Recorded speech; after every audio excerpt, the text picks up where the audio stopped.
everybody doing? Great to be learning with you on a Thursday night. Let's light up the darkness. Who's in the house?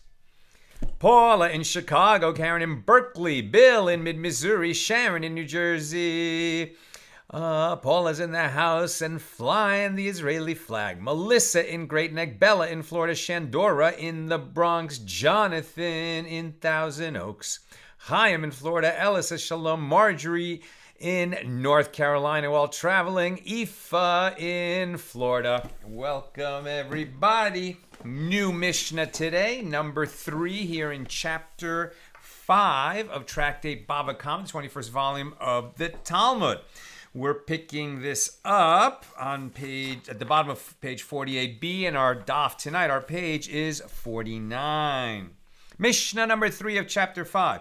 In the case of an ox that was intending to gore another ox, but it struck a pregnant woman and her offspring, meaning one or multiple fetuses, emerged due to miscarriage, so the owner of the ox is exempt from paying compensation for miscarried offspring. That the woman was injured, he'll be liable for, but not for the miscarried offspring. But in the case of a person who was intending to injure another person, but struck a pregnant woman instead, and her offspring emerged due to miscarriage, he does pay compensation for miscarried offspring. The reason being that the Torah specifically identifies that situation where you meant to hurt a person and by mistake you injured this woman, and not only that, but you caused her to miscarry, so you're going to be liable for damages not only to her injury but also for the loss of those offspring. How does the liable party pay compensation for miscarried offspring? In other words, how is their value assessed? The court appraises the value of the woman by calculating how much she would be worth if she were sold as a slave at the time what slavery existed, how much she would be worth before she gave birth, and how much she would be worth after giving birth.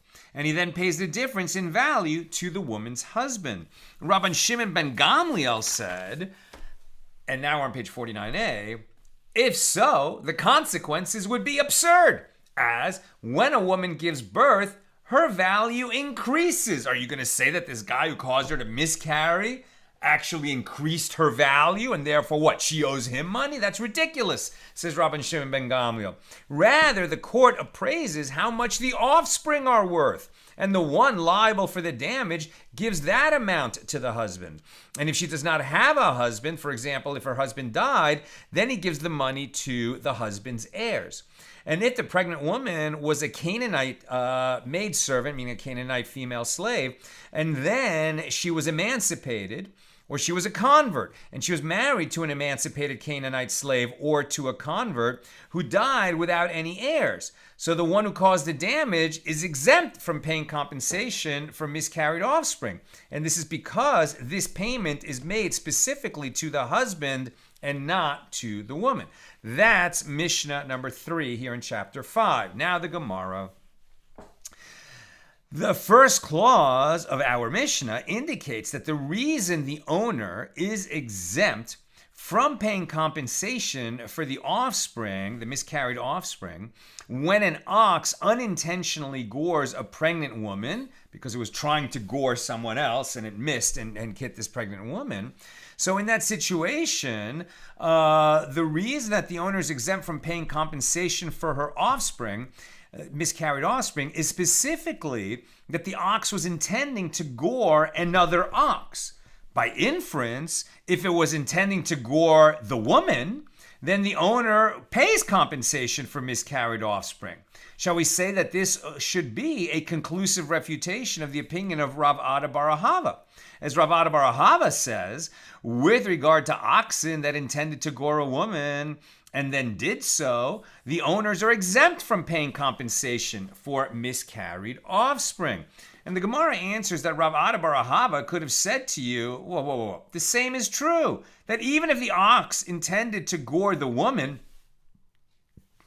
the owner is also exempt from paying compensation for miscarried offspring. As for that which is taught in the Mishna, that an ox that was intending to gore another ox, it is taught this way because our Mishnah teaches in its latter clause that a person that was intending to injure another person and injured her by mistake, and so the Mishnah was formulated so that its language is parallel in the first clause to the last clause.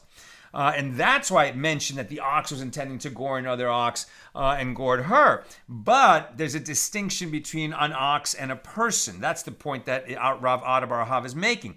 A person that was intending to injure another person, as this case is written explicitly in the verse, Exodus 21:22, and if men struggle with each other and they hurt a pregnant woman and her offspring emerge. In the case in that verse, the assailant intended to injure another person but injured the woman instead.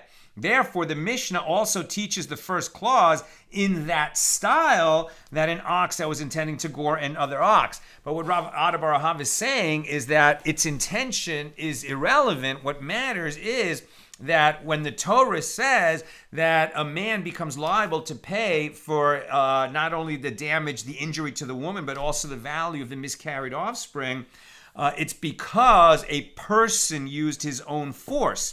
And that caused the injury. But when he's simply the owner of an ox that caused that type of damage, and the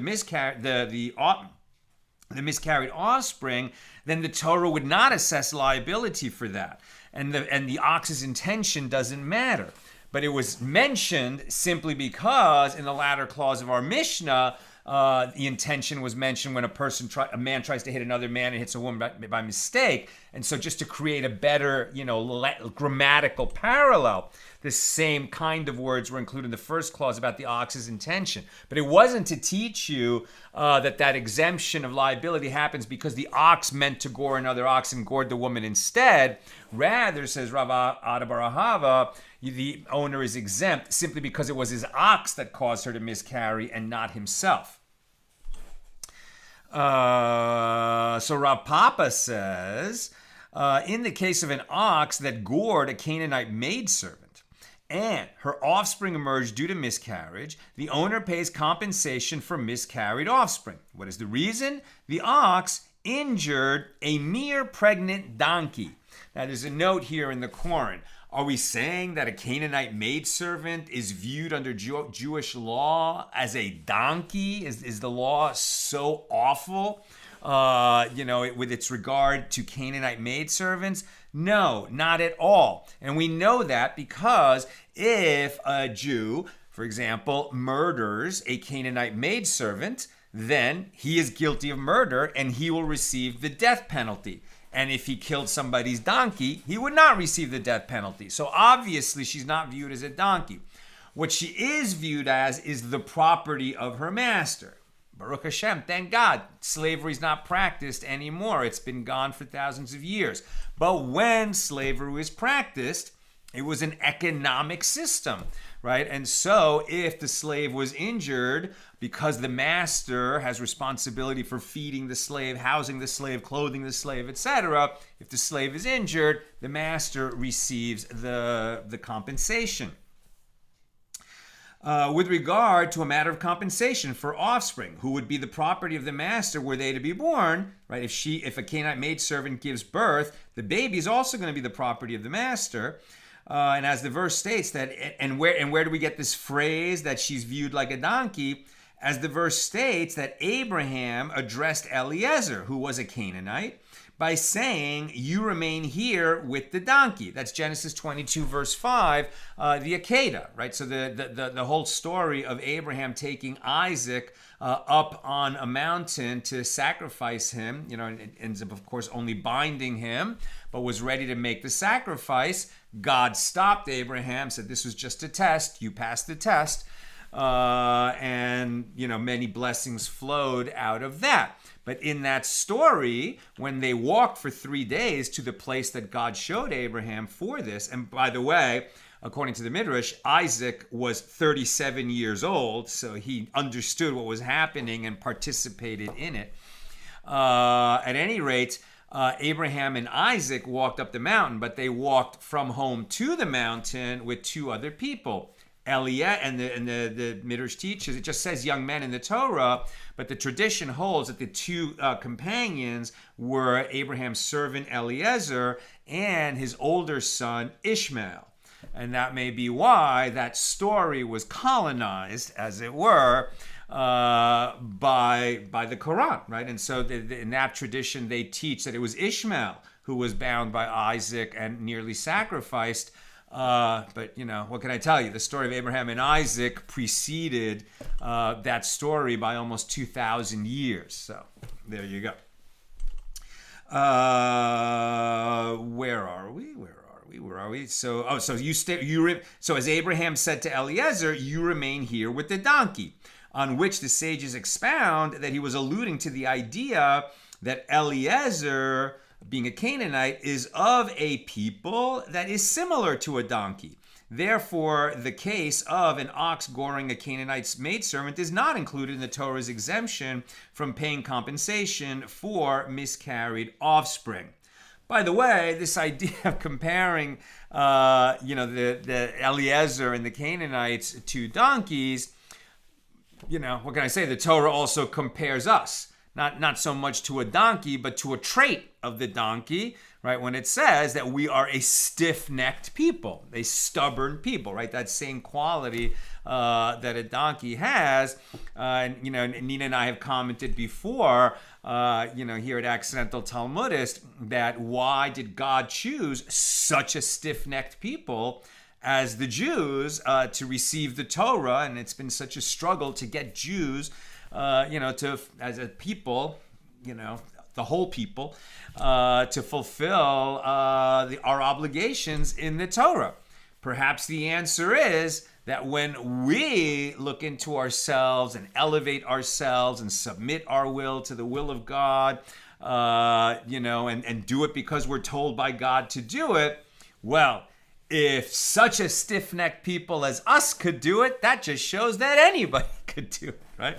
So when we make teshuvah, it's a great example to the rest of the world, and we are a light unto the nations because we're such a stubborn people, such a difficult, stiff-necked people, right? That if we can bend for for love of God, anyone could do it. Okay, the Mishnah teaches. Back to our Mishnah number 3 here in chapter 5. How does he pay compensation for miscarried offspring? So the Mishnah said that the court appraises how much the value of the woman increased due to the offspring. And the Gemara asks, would this be a correct interpretation of the term compensation for miscarried offspring? If this is how the sum is calculated, the Mishnah should have stated, how does he pay the increase in value due to the offspring? And the Gemara answers, that is also what the Tana is saying. How does he pay compensation for miscarried offspring and the increase in value due to the offspring? In other words, apart from evaluating the compensation for the miscarried offspring, the court also appraises the value of the woman before giving birth and her value after giving birth. Now, the Mishnah continued that Rabban Shimon ben Gamliel said, if that is your method of evaluating her value before and after she gave birth, that would be absurd, as when a woman gives birth, her value increases.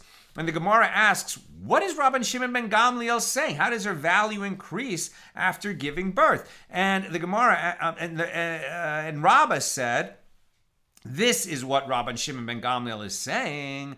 But is the monetary value of a woman higher before she gives birth than after she gives birth? But isn't the opposite true, that the monetary value of a woman is higher after she gives birth than before giving birth? Why? Because there is a concern before she gives birth that she might die during childbirth, especially in the ancient world, right, where they didn't have such advanced medicine in hospitals. And so, since there's a concern that she might die in childbirth, her value when she's pregnant and before giving birth is lower than after she gives birth and survives the ordeal. So if her value actually goes up as a result of this miscarriage because she's no longer pregnant, how are we going to assess the damages that this guy whose ox gored this woman and caused her to miscarry? How are we going to assess those damages? So rather, the court appraises the value of the fetuses that emerge and gives that amount to her husband. Now, this explanation of Rabban Shimon ben Gamliel's statement is also taught in a Baraisa. But is the monetary value of a woman higher before she gives birth than after she gives birth? But isn't the opposite true, that the monetary value of a woman is higher after giving birth than before giving birth? Rather, the court appraises the value of the fetuses and gives that amount to the husband. So Rava said, this is what Rabban Shimon ben Gamliel is teaching. But is the value of the woman higher only for the one for whom she gives birth, meaning her husband, and she herself does not have any increase in value at all due to the offspring? A pregnant woman's monetary value is increased on account of her pregnancy beyond the monetary value of the offspring. So rather, the court appraises the value of the offspring and gives it to the husband. And in addition, the husband and wife divide the increase in her value due to the offspring. This explanation of Rabban Shimon ben Gamliel's opinion is also taught in a Baraisa. Rabban Shimon ben Gamliel said, but is the value of the woman higher only for the one? Did I just say that? Yeah, they repeat it. But is the value of the woman higher only for the one? Only for the one for whom she gives birth, i.e. her husband, and she herself does not have any increase in value at all due to the offspring? Rather, the court appraises damage by itself and pain by itself, and appraises the value of the offspring and gives it to the husband, and the wife divide the increase in her value due to the offspring, in her value as opposed to the offspring itself. So the Gemara asks, the opinion of Rabban Shimon ben Gamliel in the first Baraisa, that the woman's value decreases because of her pregnancy, poses a difficulty for that of Rabban Shimon ben Gamliel in the second Baraisa, where it says that it increases. So the Gemara answers, this is not difficult, since each Baraisa is referring to a different case. Here, the first Baraisa, which stated that the woman's value increases after she gives birth, this is referring to a woman giving birth to her firstborn. Her value decreases prior to birth out of concern that she might die in childbirth. There, in the second Baraisa, which stated that her value increases due to her pregnancy, is referring to a woman who is not giving birth to her firstborn. Having survived a pregnancy and giving birth the first time, the odds that she can survive it again are much higher. So the Gemara asks, and what is the reason of the rabbis in the second Baraisa who say the increase in her value due to the offspring is also given to the husband? And the Gemara answers, they derive it from a redundancy in a verse. As we learned in a Baraisa, the verse states, and hurt a pregnant woman and her offspring emerge, Exodus 21:22. And from the fact that it is stated, and her offspring emerge, don't I know by inference that she was pregnant? If so, what is the meaning when the verse states a pregnant woman and not just a woman? To inform you that even the increase in her value due to the pregnancy is given to the husband. And the Gemara asks, and what law does Rabban Shimon ben Gamliel expound on this extra word pregnant? And the Gemara answers, he requires it for that which is taught in a Baraisa. Rabbi Eliezer ben Yaakov says that one who injures a woman is never liable to pay compensation for miscarried offspring unless he strikes her on the womb, meaning on the abdomen. So Rav Papa said, do not say that it must be literally on the womb. Rather, he is liable if she was struck anywhere that the wound's impact could reach the offspring, meaning any part of her torso, to exclude a wound to her hand or foot, for which he is not liable, since it could be argued that it was not the wound to the hand or the foot that caused the miscarriage. Again, so they had much less, obviously thousands of years ago, they had much less access to the kind of forensic evidence, medical evidence, chemical tests, etc., that would give a modern court a much clearer picture of exactly what transpired medically. Back then, somebody got hit, the baby was dead. Did that blow cause the miscarriage or not? Basically, they're saying, well, if that blow landed anywhere on her torso, yeah, there was a blow, there was a miscarriage, we're going to say it was caused by the blow. But if the blow landed on her leg or her arm, they're going to say that's a little bit too attenuated for the court to be sure that causation ensued. Now, the Mishna teaches if the pregnant woman was a maidservant, and then she was emancipated, or she was a convert, then he is exempt from the payment of damages for miscarried offspring. So Rabbah says they taught this law only in a case where one injured her during the lifetime of her husband who is a convert. Why does it matter that he's a convert? I guess because he doesn't have parents, legally speaking. And I think that, and he died without heirs, right? So there's not heirs to inherit him. And the convert died before the payment was given. Now, the reason for this is that since the assailant injured her during the lifetime of her husband, the convert, so the convert acquires the money, although it is still in the possession of the one liable for the damage. And once the convert dies without heirs, the money is ownerless. Therefore, the assailant acquires it from the convert. Now, since anyone can assume ownership of ownerless property, the assailant who already possesses the money becomes the owner. But if he injured her after the convert died, she acquires the money and he must pay the woman herself. So Rav Chisda said in amazement, "Master of this ruling, is that to say that compensation for the offspring is like bundles of money and she acquires them when her husband dies?" And Rabbah seems to understand that the pregnant woman assumes ownership of the offspring by virtue of being in possession of them when the husband dies, and therefore has the right to compensation for them. But that is not the case. Rather, if the husband is present, the merciful one grants compensation for the offspring to him. But if the husband is not alive, the Torah does not grant compensation to anyone else. Now, the Gemara raises an objection against the opinion of Rabbah from the following. If the assailant struck the woman and her offspring emerged due to miscarriage, he gives compensation for damage and pain to the woman and compensation for the miscarried offspring to the husband. So if the husband is not alive, he gives the compensation for the offspring to the husband's heirs. If the woman is not alive, he gives payment owed to her heirs. If she was a maidservant and then she was emancipated or a convert, the assailant acquires the money. And this indicates that if the husband is no longer alive, the woman doesn't receive anything. So the sage, in the case of a maidservant or a convert without family. So the sages said in response to this, but is the Baraisa preferable to the Mishna, which we interpreted as referring to a case where he injured her during the lifetime of the convert, and the convert then died. So here also it must be explained that he injured her during the lifetime of the convert, and the convert then died. And if you wish, say instead that he injured her even after the death of the convert. And as for the expression in the Baraisa that he acquires, this is referring to the one who causes the damage. And that was referring to the one who causes the damage, but rather it should teach she acquires. Now we're on 49b. So the Gemara suggests, let us say, that the dispute between Rabbah and Rav Chisda is parallel to a dispute between Tanaim, the sages of the Mishnaic period, with regard to a Jewish woman who was married to a convert. Again, we're talking about a convert simply because it means that he doesn't have family members, legally speaking. Once somebody converts to Judaism, if he dies and the probate is going to be administered under Jewish law, it doesn't go to his family members, who are not Jewish and were his family before he converted to Judaism. After he converts, if he has kids, obviously those are his heirs. But if this happens before he has kids or he has no living heirs, then his property would become ownerless. And then, so the first one to come along and claim it would have acquired it. That's why we're often talking about a convert or an emancipated slave when we're talking about questions of inheritance.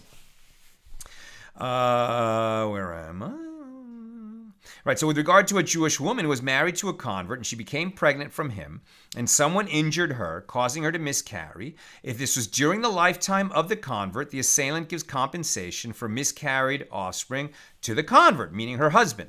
If this was after the death of the husband, it is taught in one baraisa that the assailant is liable, and it is taught in another baraisa that the assailant is exempt from payment. And what is it not? A dispute between the Tanaim. And the Gemara clarifies, according to the opinion of Rabbah, it is certainly a dispute between Tanaim. His opinion does not accord with the second Baraisa. But according to the opinion of Rav Chisda, shall we say that it is a dispute between Tanaim? Maybe there's a different way to reconcile this difference between the Baraisas. Well, this is not necessarily so, as Rav Chisda could say that both Baraisas are in accordance with his opinion. And as for the difference between them, this is not difficult. They can be explained as referring to the increase in the woman's value due to the offspring, which is subject to the dispute in the Mishna, rather than referring to the payment of compensation for miscarried offspring. So this baraisa, which taught that the assailant is exempt, is in accordance with the opinion of the rabbis who maintain that the increase in her value on account of the offspring belongs to the husband. And that baraisa, which taught that the assailant is liable, is in accordance with the opinion of Rabban Shimon ben Gamliel, who maintains that the woman has a share in her increase in value due to pregnancy, and this is paid even if the incident occurred after the husband's death. So the Gemara asks, if it is in accordance with the opinion of Rabban Shimon ben Gamliel, why state specifically that it occurs after the death of the husband? Even during the husband's lifetime, she also has a half share, as explained earlier in the discussion. And the Gemara answers, while the husband is alive, she has a half share. But after his death, all of it belongs to her. And if you wish, say instead that both this baraisa and that baraisa are in accordance with the opinion of Rabban Shimon ben Gamliel. But they refer to different payments. Here, the baraisa that taught that the assailant is liable, this is referring to the increase in her value due to the offspring, which belongs partly to the woman, and if the husband dies, she acquires the rights to all of it. By contrast, there in the baraisa that taught that the assailant is exempt, it is referring to compensation for the miscarried offspring, right? Again, two different theories of damages, right? Two different categories of damages. One is for the loss of the offspring, and that belongs to the husband. And the other is because of, her diminished value, like in the sense that this is the way we would measure damages for anyone who is injured. We would say, what is the loss in value of that human being? How could you ever set a price on a human so that you could determine how much it drops when he's injured? In ancient times, they would say, how much would his value change in the slave market? So, where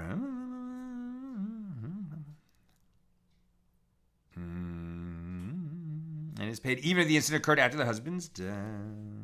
No, here, which belongs to the and now, and the second right in the second baraisa we're talking about compensation for the offspring itself, which belongs exclusively to her husband, since he is a convert. Meaning he has no heirs, the one liable for damage is exempt after his death.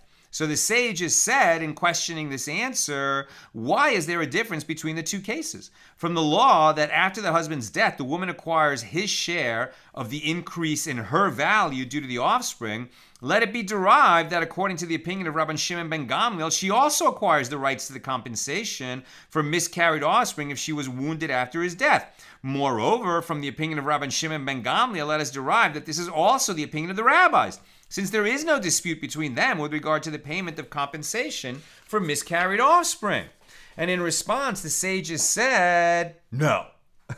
No, the first assumption is untenable, since with regard to the increase in her value due to the offspring, right? In other words, if she had given birth to viable children, that would have increased her value.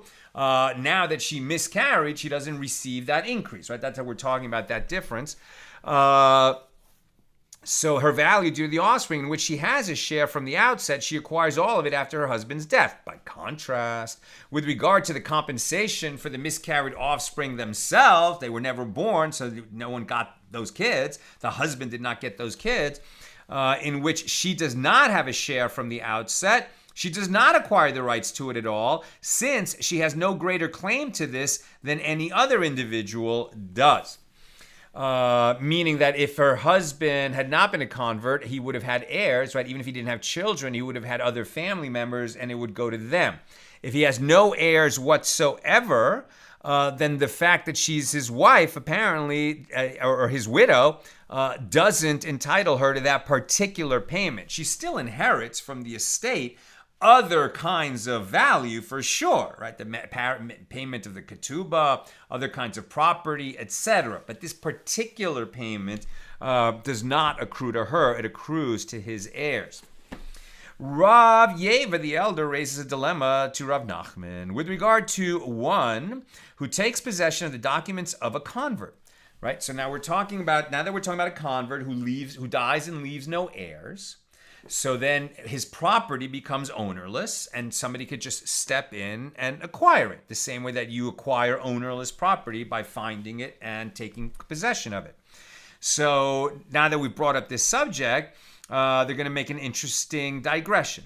So with regard to one who takes possession of the documents of a convert, okay, he left some documents, which now, whenever any of us die, there's so much paper left around. Back then, there weren't so many documents that people own.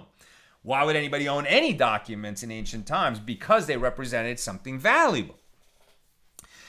So with regard to one who takes possessions of the documents of someone who died without heirs, in this case a convert, what is the law after the death of the convert? On the one hand, it can be argued that one who takes possession of the document takes possession with the intention of acquiring the land that the document states is under lien.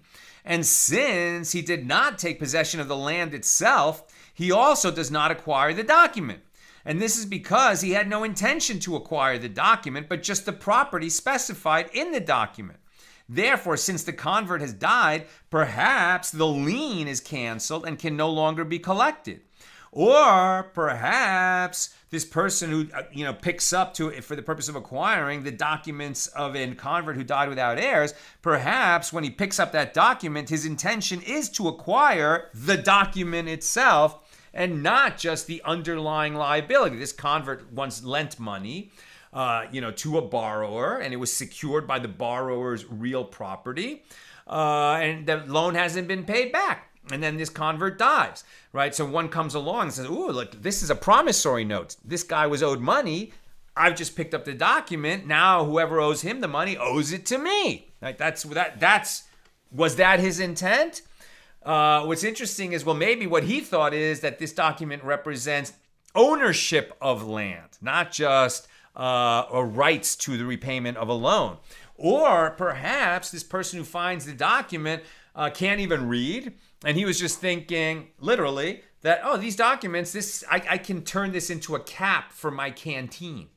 Right? That's all he was thinking. I'm going to use this paper to be a cap for my canteen. So he acquired the document. But if the document is actually a promissory note that represents the right to receive payment of a loan, has this person who picked up the document in order to use it as a cap for his canteen, has he acquired the rights to the loan? That's what we're examining.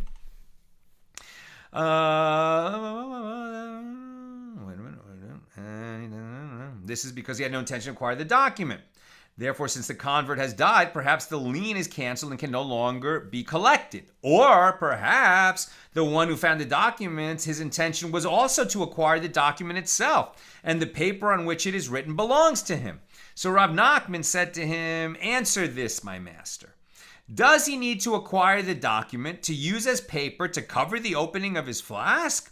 Why would he want the document if it does not grant him ownership of the land described therein?" He was asking sarcastically, did he pick it up just to cover his flask? Obviously, he wants the rights to what's contained in the document. And Rav Yeva the elder said to him, indeed, his intention is even to cover the flask and to cover it with the paper, albeit it's a mundane purpose.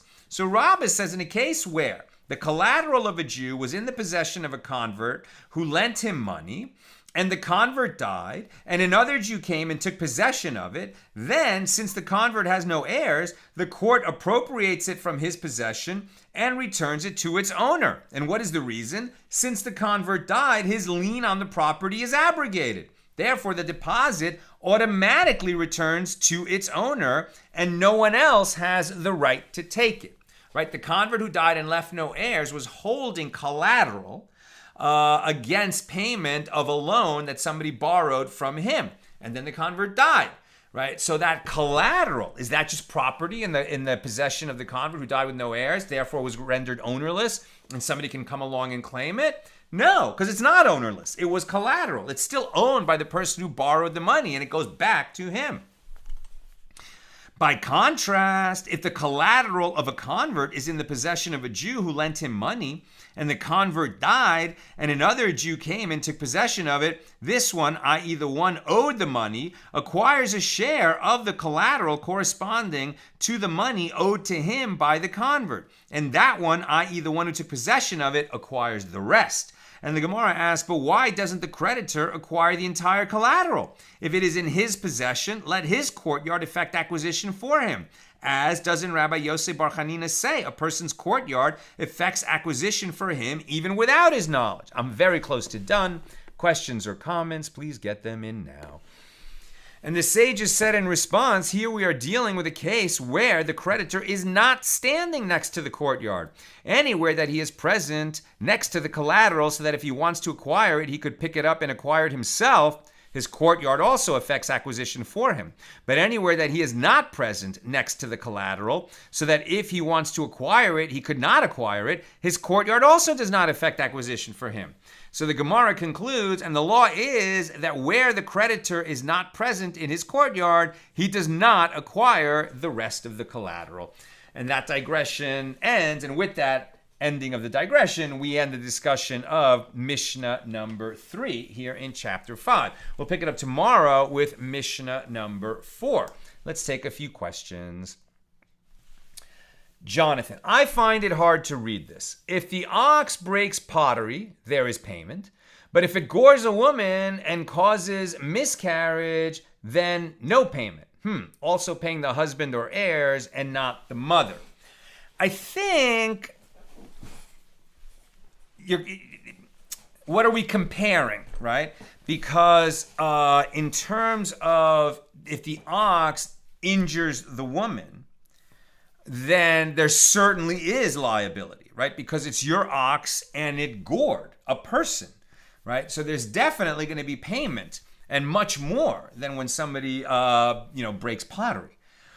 What there isn't is this payment for the miscarriage, right?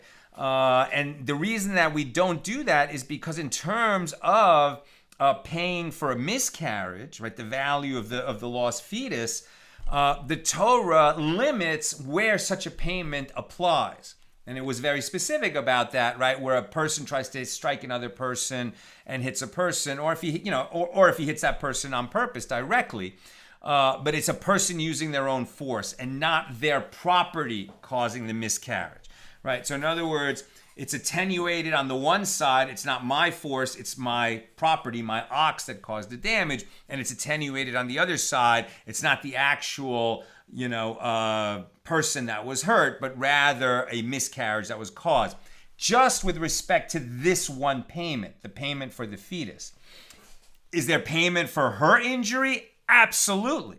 Is there, right? So hopefully that clears it up a little bit. Now, the idea that the husband receives that payment and the woman would not be entitled to the same payment, I agree with you. Tough on the modern ear. It was a very patriarchal society, right?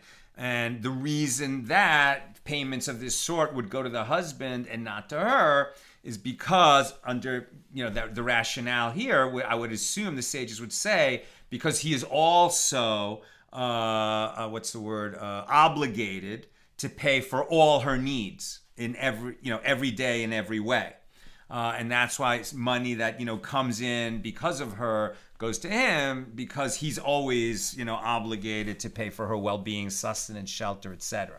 I think that's what they would argue, but it definitely is difficult on the modern ear.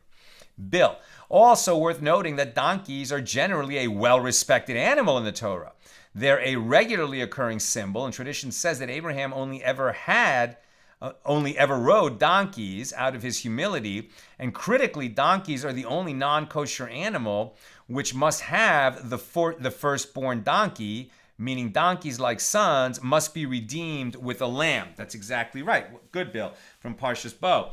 That the hamor, right, the donkey, is a very special category in the Bible, and unlike other livestock, there's a redemption ceremony for the firstborn donkey that is actually similar to people, right? So great note, Bill, that the donkey is singled out among other animals, and you never really read in the Torah about, maybe later in the Bible there might be Jews on horseback. But in the Torah, if they're going somewhere, they're either walking or riding a donkey. So you can imagine that the donkey was a very sort of trusty companion that you went everywhere with, carried your burdens, and carried you. Lucy, it seems that a single woman without a husband who miscarries because of the assault will not be compensated for it at all. That's what it sounds like, just in terms of the loss of the fetus. But in terms of the fact that she didn't have the opportunity, even if she's not actually injured otherwise, because for any other injury, she definitely gets compensated. But what we're talking about is if the only thing that happened to her is that the pregnancy ended, she doesn't receive compensation for the lost child, but she does receive compensation because she is now not a woman who was pregnant and gave birth. And for that loss, she is compensated. Bell, loss of value of the injured person. The current law does something like this when, in injury cases, the value of lost wages and calculation for the loss of future earnings, plus in many cases the loss of consortium for the mate, is calculated. Right, exactly. So now we have these specific venues for assessing damages. And we have that as well here, right? It's just not the category of damages we're talking about now, but we have encountered, right, those four kinds of indemnity for, loss of wages, humiliation, medical costs, etc. So we do have these other kinds of damages that are assessed in a rabbinic court. However, they don't apply when the ox causes the damage. They only apply when a human directly injures another human. Sharon, does the value of the lost fetus vary depending on when in the gestational period this occurs? I think that's a great question. We didn't see that now. It wasn't mentioned here. I don't know if we'll assess that later. It's a great question, right? It sounds like it would be different, if she was barely showing or if she was like right at the end of the 9 months. I don't know. I don't know if those damages for the miscarriage of a fetus are assessed differently depending on where in the gestational cycle. I don't know. It's a great question. That's what I've got for us today, and with God's help. So tomorrow's a fast day. For those observing the fast, we can eat dinner tonight. It's not like a Yom Kippur 25-hour fast. Rather, it's a minor fast, the 10th of Tevis. So if you get up before dawn, very early, right? So the fast begins here in LA, I believe at 5:30 a.m. You can have a breakfast before 5:30 a.m. when it's still night.